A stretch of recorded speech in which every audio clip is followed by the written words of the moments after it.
sejahtera bagi kita semua. Perkenalkan, nama saya Judita Ratiana dari Universitas Sulawesi Barat, program studi pendidikan fisika angkatan 2020. Nah, pada kesempatan ini saya akan membahas materi tentang multimedia pembelajaran.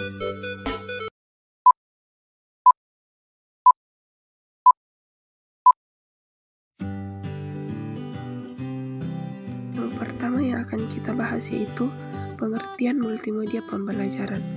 Apa itu multimedia pembelajaran? Multimedia adalah media yang menggabungkan dua unsur atau lebih. Media terdiri dari teks, grafik, gambar, foto, audio, dan animasi secara terintegrasi. Sedangkan pembelajaran diartikan sebagai proses penciptaan lingkungan memungkinkan terjadinya proses belajar. Nah, jadi dapat disimpulkan bahwa multimedia pembelajaran dapat diartikan sebagai aplikasi multimedia yang digunakan dalam proses pembelajaran, dengan kata lain, untuk menyalurkan pesan atau pengetahuan atau keterampilan dan sikap, serta dapat merangsang pikiran, perasaan, perhatian, dan kemauan yang belajar, sehingga secara sengaja proses belajar terjadi, bertujuan, dan terkendali. Nah, yang kedua yaitu sejarah multimedia pembelajaran atau sejarah perkembangan media. Pada awal adanya pendidikan, guru merupakan sumber untuk mendapatkan informasi dan penjelasan. Namun dalam perkembangan selanjutnya, muncullah buku sebagai media dalam pembelajaran. Pada tahun 1657, seorang tokoh bernama Johann Amos Comenius tercatat sebagai orang pertama yang menulis buku bergambar yang ditunjukkan untuk anak sekolah. Buku yang ditulis Johann Amos Comenius berjudul Orbis Sensualius Pictures atau Dunia Tergambar, yang diterbitkan pertama kali pada tahun 1657. Seiring dengan berjalannya waktu dan perkembangan zaman, pendidik mulai menyadari akan pentingnya media atau sarana belajar yang dapat memberikan pengalaman belajar bagi peserta didik melalui semua indera, terutama indera penglihatan dan pendengaran. Pada mulanya, media hanya dianggap sebagai alat bantu mengajar atau teaching aids. Pada tahun 1965 sampai 1970, pendekatan sistem atau sistem approach mulai memperlihatkan pengaruhnya dalam kegiatan pendidikan serta kegiatan pembelajaran.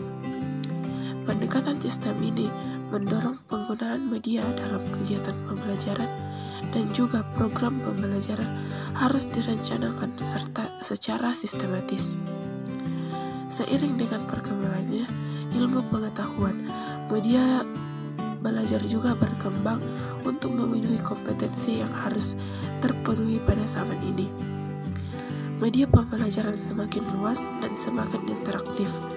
Penemuan teknologi seperti komputer adalah sebuah penemuan yang memungkinkan menghadirkan beberapa atau semua bentuk stimulasi di atas sehingga pembelajaran akan lebih optimal. Nah, jadi pada awal pendidikan, guru merupakan sumber untuk mendapatkan informasi, namun dalam perkembangannya muncullah buku sebagai media pembelajaran, dan pada tahun 1657 seorang tokoh bernama Johann Amos Comenius tercatat orang yang pertama menulis buku bergambar, dan pada saat itu media cuma dijadikan sebagai alat bantu. Dan seiring dengan berjalannya waktu, pada tahun 1965 sampai 1970 dilakukan pendekatan sistem atau sistem approach, mulai menampakkan pengaruhnya dalam dunia pendidikan dan pengajaran. Pendekatan sistem ini kemudian mendorong digunakannya media sebagai bagian integral dalam proses pembelajaran. Media tidak lagi dipandang sebagai alat bantu guru, akan tetapi merupakan bagian tersendiri yang terpenting dalam proses pembelajaran. Yang ketiga yaitu karakteristik multimedia pembelajaran. Ada beberapa karakteristik dari multimedia pembelajaran. Yang pertama, memiliki lebih dari satu media yang konvergen, misalnya menggabungkan unsur audio dan visual. Kedua, bersifat interaktif dalam pengertian memiliki kemampuan untuk mengakomodasi respon pengguna.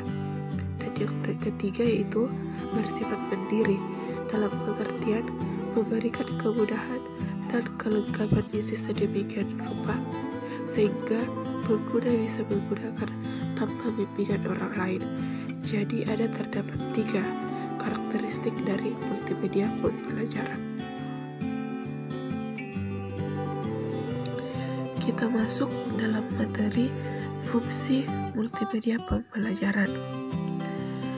Selain memenuhi ketiga karakteristik multimedia pembelajaran di atas, multimedia pembelajaran juga sebaiknya memenuhi beberapa fungsi.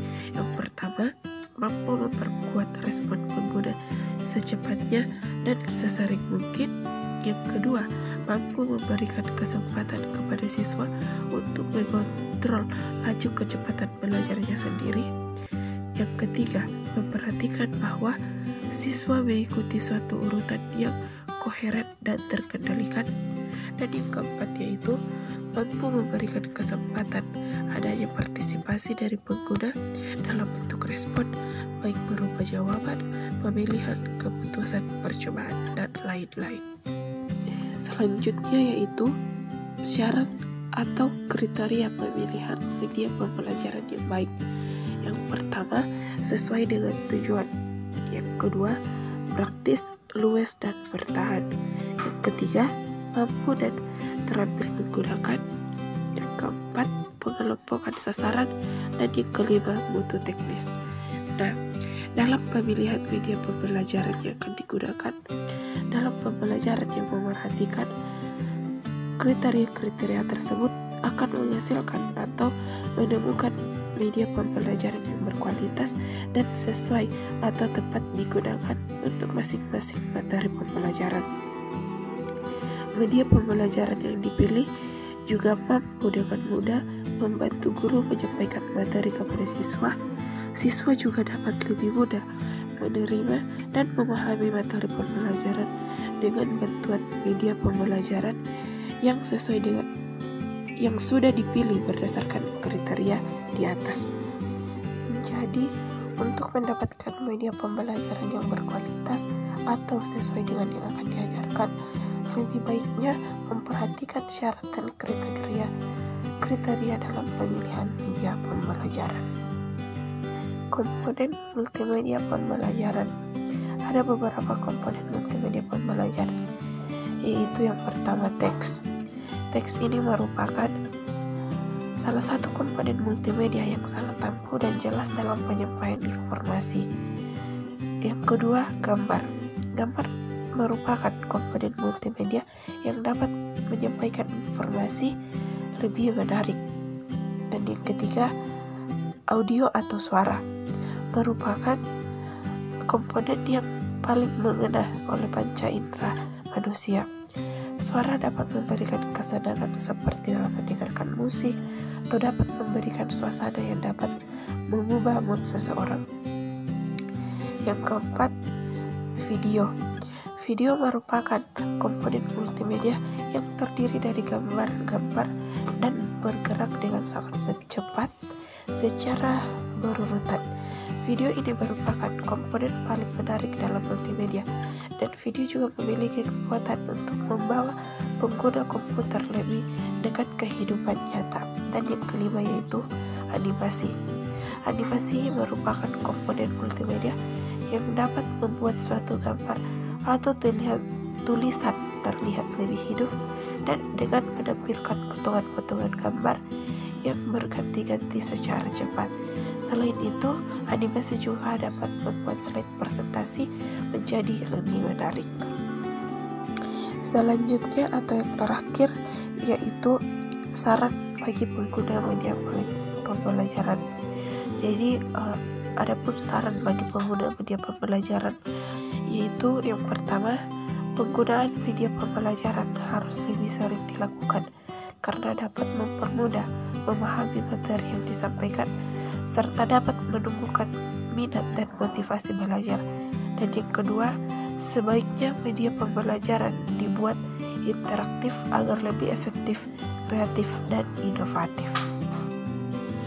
Dari materi yang saya sampaikan dapat disimpulkan bahwa multimedia pembelajaran merupakan suatu cara atau alat yang digunakan untuk menyampaikan pesan atau informasi dalam proses belajar mengajar dan dapat merangsang perhatian dan minat siswa untuk belajar. Dan multimedia pembelajaran juga ini berfungsi untuk mempermudah siswa dalam mengerti pelajaran dan mempermudah guru untuk menyampaikan materi-materi yang rumit. Nah, semoga materi yang saya sampaikan pada kesempatan ini semoga bermanfaat bagi kita semua. Sekian dari saya. Assalamualaikum warahmatullahi wabarakatuh. Salam sejahtera bagi kita semua. Shalom. Terima kasih.